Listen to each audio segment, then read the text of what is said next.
The Lego Batman movie is a spin-off to the Lego movie and the second movie in this Lego movie universe, if you will. And yeah, some of you may be a little disappointed that I'm giving you a spoiler talk for this instead of 50 Shades of Porn, the sequel, but my girlfriend asked if we could see this during Valentine's Day weekend. You hear what I'm saying, fellas? Look for a girl that'll take you to see movies like this instead of movies like those. Now, the Lego Batman movie, as some of you know, was easily one of my most anticipated movies of the whole year. In fact, it made number 10 on my list of the most anticipated movies of 2017. And the reasoning behind that is simple. The Lego movie was awesome. Not only the fact that it was awesome, but it was just such an original animated movie that we weren't really used to seeing. A movie about Legos you would think would suck, but that turned into something special. It had great characters, hilarious comedy, very well done animation, and a story with a surprising amount of heart. And yeah, when a movie is that successful, you know other movies are going to be made based off of that. So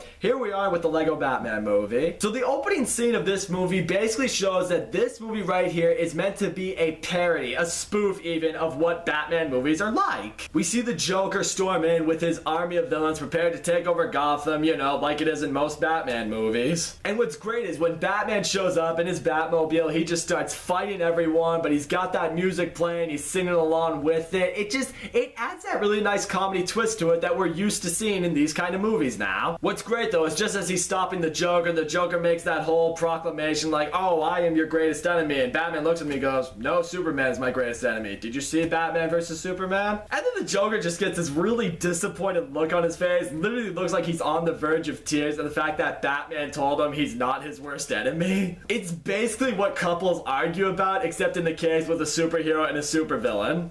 I thought it was funny. And then of course it's around this point we get a peek into what Batman's life is like. You know, he lives in a mansion, Alfred is his butler, he basically has everything you could ever want. Except for of course a family in light of the death of his parents, but I'll touch more on that a little later. Later on, Batman goes to this big event in Gotham where they are inducting the new commissioner, Barbara Gordon, you know, Jim Gordon's daughter. It's here where a couple things happen. Number one, she announces that the police is intending to move forward without any kind of a relationship with Batman, you know, not needing to rely on him as much. Which of course doesn't have Batman, well in this case Bruce Wayne, really that happy. But we can't worry about that right now because no, now the Joker busts in with his freaking army and here he announces that he's giving up. That's right, he is surrendering, he is putting himself in handcuffs, and he is being asked to be placed into Arkham Asylum. But of course, Batman knows the Joker has to be up to something because, you know, he's the Joker and stuff's always going on up there. He now feels it's way too dangerous to keep the Joker in Arkham Asylum and now feels he should be sent to the Phantom Zone. The Phantom Zone's being used in this movie as basically a prison dimension for all of the biggest villains in the Lego universe, and Batman feels the Joker should be there, not in Arkham Asylum. And Batman knows the only way he can get the Joker into the Phantom Zone is to steal the Phantom Zone projector from Superman at the Fortress of Solitude. Alfred, however, feels Batman could use a little help in that, and then he proceeds to tell Batman that he should seek that help in his new adopted son, Dick Grayson. Which, of course, has Batman sitting there all like, what?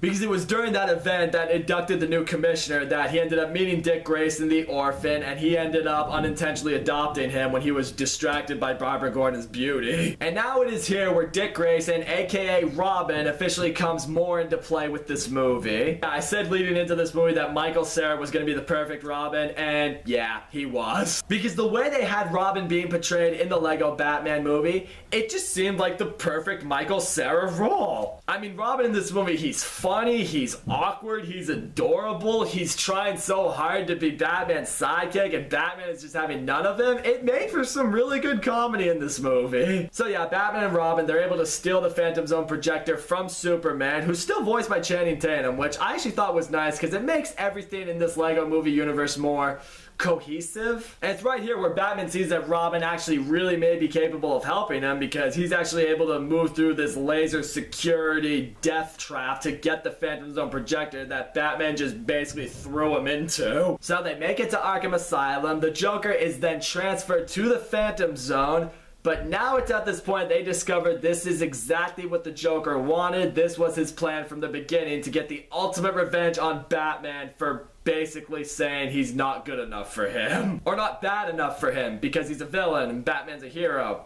You know what I meant. But what's really funny for me is when he gets to the Phantom Zone, he starts interacting with all of these villains from various movies. There's Voldemort, the Wicked Witch of the West, Sauron, the shark from Jaws, any of the dinosaurs from Jurassic Park. So now the Joker has an even better army of villains, and now he uses his connections in the Lego world to unleash them all onto Gotham to destroy everything. It's at this point Barbara Gordon sees that the city really does need Batman, and with that she decides that the police and Batman need to work together once again, which involves her now becoming Batgirl to team up with Batman and Robin to stop Joker's army. And yes, in case you were wondering, the Lego Batman movie did Batgirl and Robin way better than Batman and Robin did Robin and Batgirl. Reason 1,000,004, that movie's one of the worst things ever made.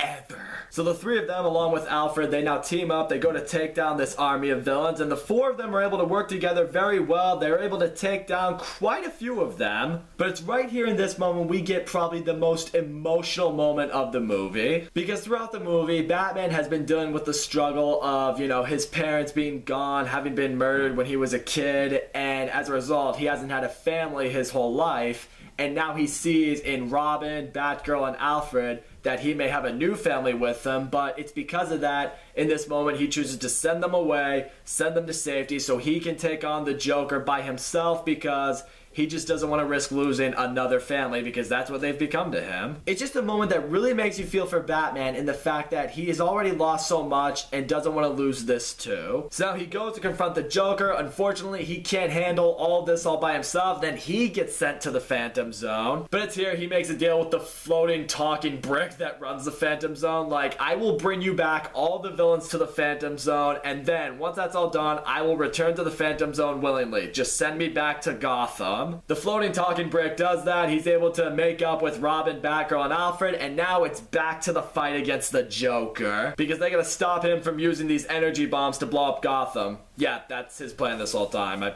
probably should have mentioned that earlier. Unfortunately, they're not able to stop the Joker in time. The bombs detonate, and now Gotham is being split apart. But it's in this moment when all the Lego people of Gotham start to come together to save it. No, I mean literally, they all start piecing themselves together so they can stand on each other and then join hands and reconnect the city on each other. However, the last gap that needs to be closed is between the Batman and the Joker. They need to reach out hands and pull the city together between them. But of course, the Joker doesn't want to do that because, Batman kind of sort of broke his heart. But it's in this moment, Batman looks at him and he says, "The reason I'm the hero that I am is because of you. Because you're causing all this trouble, because you and I are always fighting each other and just at war with each other, because I hate you so much, because you're the most despicable villain ever.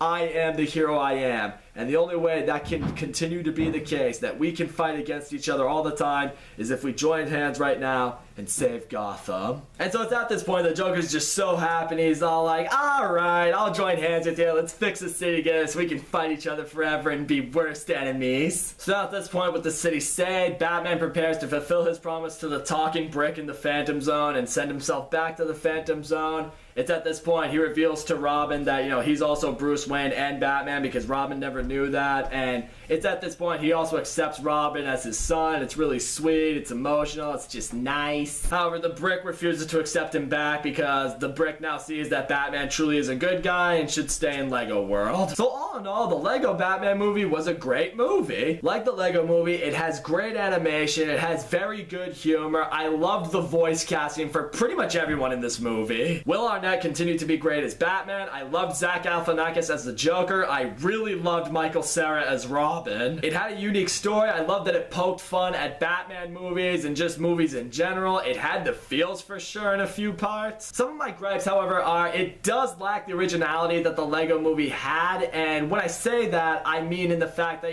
when you see, the master builders building all this stuff, and you see the action going on in the Lego world, and you see the humor that the Lego movie had, it has you sitting there like, yeah, this is all great, but we have seen it before now. I mean, all of that was part of what made the Lego movie so amazing and so fresh and so original, that it had all that and it did all that its own way, that when we see it again, you know, it's just, it doesn't have the same effect. Not for me, anyway. So nevertheless, although the Lego Batman movie is not as good as the Lego movie, it's still a very enjoyable movie. I had a very fun time with it, and I'm glad that this turned out to be a good movie that gives me hope that this Lego movie universe could really turn into something special. So that's all I gotta say, guys. Thank you so much for watching my video. Don't forget to leave a comment, like, subscribe, and I will see you all next time.